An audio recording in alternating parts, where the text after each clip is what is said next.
What's up, everybody? Good morning, good afternoon, and good evening, depending on where you are, what time you're watching this, or good night. If you're watching this late at night, this is Rod on the Road signing on. Hope everybody's doing well out there. Hope everybody's having a great time wherever you are out there in YouTube land. Well, after last week's amazing eclipse, I'm at a campground, one that I like. I've been here before. It's beautiful down here. It's very lenient. They enforce rules, but they're not overbearing. And I find that quite often at Army Corps camps. I really like them. I really enjoy them. So here I am.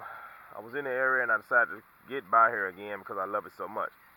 But in saying that, I had a good time in the evening.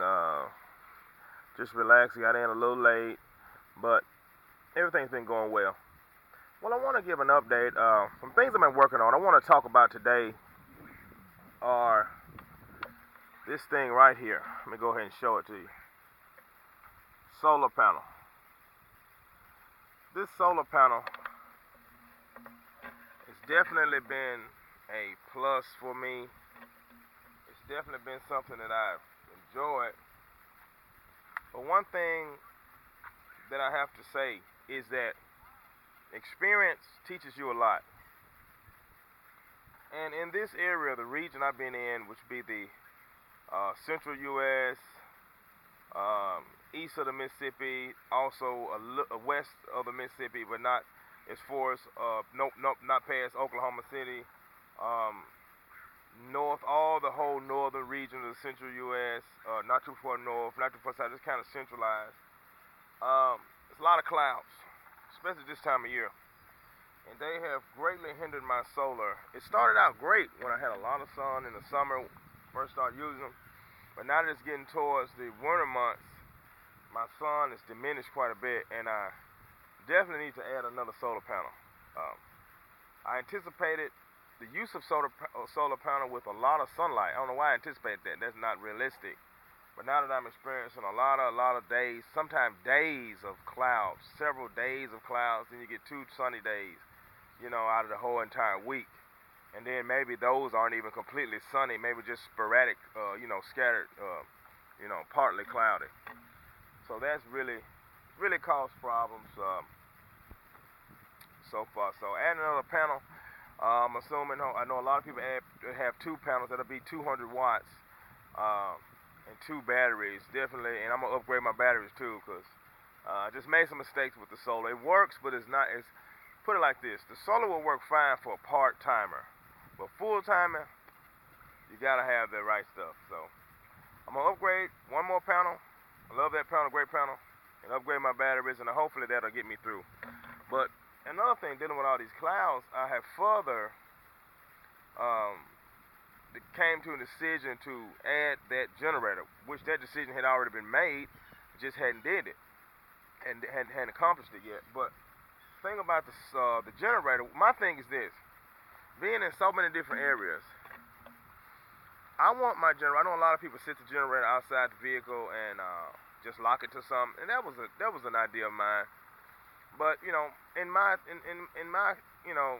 just my thinking, I want to be able to have my generator running, and if anything happens on the outside of my vehicle, I don't want to be forced to come out of my vehicle for any kind of confrontation or situation I might need to avoid. I want to be able to crank up and just pull off, and avoid all confrontation. And by making me a generator mount, that I can have my generator running while it's on the mount, on board the vehicle still, in a lot of situations where I'm traveling or whatever. And if I see a situation arise, I can just crank up and get out of danger, or get to a safe where I feel is safe. So that's my whole idea about the generator mount, being able to be mobile, have mobility at an instant. As long as your vehicle cranks, you can go. I don't want to have to, if it's on the ground or something that'll hinder me, I would have to face whatever confrontation or, that it may arise. But anyway, that's just, for some people, that's cool, that's great to be able to do it. And maybe other people, their situation they might need a mount. So it's different situations for different people, depending on the regions you're in, depending on your comfort zone, depending on how you feel. So that's why I want a mount. And let me show you my mount idea, because I'm all about those mounts can get pretty expensive. and dealing with these vans and different types of vehicles, different types of bumpers, different styles. You might need to make something up, and everybody don't know a welder or a fabricator that can do it, or even if their pocketbook will allow them to do it. So let me show you my idea. This is my idea, and maybe this can help some people as a quick way, easy way, a cost-effective way of making a generator mount. You know, I'm talking about the small Honda 2000s, the Yamaha 2000s, any of those 2000 lines, which would be more than enough for your air conditioner. And that's primarily what it'll be used for. And yes, situations have came up. I can go ahead and say many times that I would love to have use of the AC and did not, because I was in a location where electricity was not an option. And you know, of course, solar not gonna do it. So this here is just a step bumper receiver. And that distance of those holes that you see are perfect for this bumper here. I don't know the weight for the bumper, but that steel plate that it's on, that it's mounted to the van, the frame, is pretty tough. I don't know if I want to reinforce those bolts that's going in there. I'm going to check them out from the backside, but I'm thinking they're going to be okay. I looked at the generator's weight, and according to the generator's weight, of course, this thing will support 3,500 pounds, so don't you worry about this. Now, this came from Northern Tooling Equipment. I don't know if one of those are in your area, but they also have these at Harbor Freight. Not all Harbor Freights, but some Harbor Freight. So you maybe can go online and get them, and they're not as polished as this one, but it's the same thing, and I'm sure they're well. I checked their welds out; they look pretty secure. The whole mountains are not at an angle; they're straight back, and these are just round, not oblong. So that's the only difference. And like I said, this is steel. It's a step bumper receiver, and it's kind of the universal deal. And I got these bolts, and I'm gonna go ahead and demonstrate what it'll be like with maybe just one bolt. I'll use this bolt. Just stick it there. And of course, with some big giant washers, this is what it'll be like. I hope y'all can see this. And I'm gonna go ahead and tell you,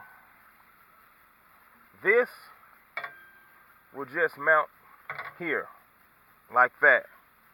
And of course, you'll see the bolts will come into it like this, or like this. I'm thinking like this. 1, 2, and behind this, 3,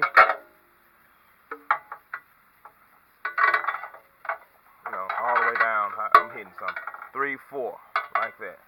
1, 2, 3, 4, and a steel plate on top of this. And I'll have to make some kind of filler or something to compensate for that angle, as well as down here. And we'll get that squeezed in. And like I said, it'll mount just like that. Now what that will allow me to do is insert a receiver plate. Now you all know, I don't know if I'll talk to y'all about it, but Harbor Freight has a winch receiver plate that will work perfectly. It'll serve as a platform for me to mount my box onto, which the generator will go inside of the modified box. And like I said, it's removable because it's a receiver, hitch, and pin, and all that kind of stuff. I looked at one a few weeks ago, and it looks like it's gonna work perfect. What I'll do is I might have to modify the drill holes. I needed to push all the way in for clearances, so I might have to drill more holes. But other than that, then once I get the plate mounted, I'll go ahead and build me a box. Or I might find a box that'll fit. I don't know. They make boxes, but man, they have the cost of the daggum generator. That ain't happening. I can build one, and make it all pretty and beautiful. And maybe get some kind of a cover to keep it covered when it's not in use. Don't know if I'll ride with the generator all the time. I like that thing's kind of, I don't know. We'll go from there. It'll be able to ride with it, but we'll see. Of course I will sometimes, I'm not gonna.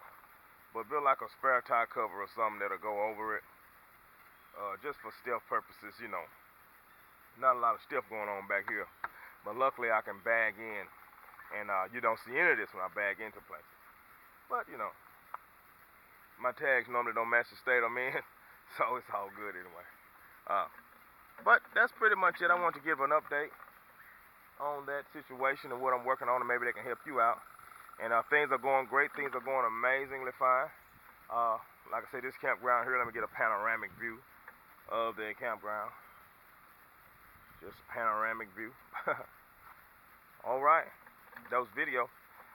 Hope you can get some intelligence out of that and some information out of that gathering. This is Rod on the Road signing off. We will see you next time, YouTube. Peace. Hit that like and subscribe button. And share the video, why don't you? Thank you so much. We'll see you next time, YouTube. Goodbye.